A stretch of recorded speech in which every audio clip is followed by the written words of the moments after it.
আজ এসেছি জনমানবশূন্য এক গ্রাম মঙ্গলপুর। এটি ঝিনাইদহ জেলার কোটচাঁদপুর থানায় অবস্থিত। এটি মঙ্গলপুর যাওয়ার রাস্তা। এই যে সোজা পথটা দেখছেন, এটা সোজা চলে গিয়েছে মঙ্গলপুর গ্রামের ভেতর। এই গ্রামে আছে তখনকার ব্যবহৃত পুকুর, একটি দরগা আছে অব্যবহৃত, এবং সাম্প্রতিক সময়ে সরকার থেকে এখানে বসবাস করার জন্য কিছু মানুষের সরকারি ঘর বরাদ্দ করা হয়েছে এবং একটি কমিউনিটি ক্লিনিক করে দেওয়া হয়েছে।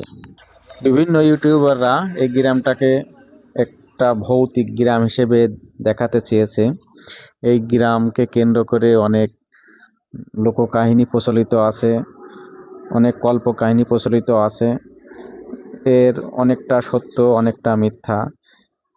এখানে কোনো লোকজন বর্তমানে বসবাস না করলেও চাষাবাদ করার জন্য প্রতিনিয়ত এখানে লোকজন থাকে এবং বিভিন্ন চাষাবাদ তারা এখানে করছে। এখানে বর্তমানে কৃষি জমি বেশি।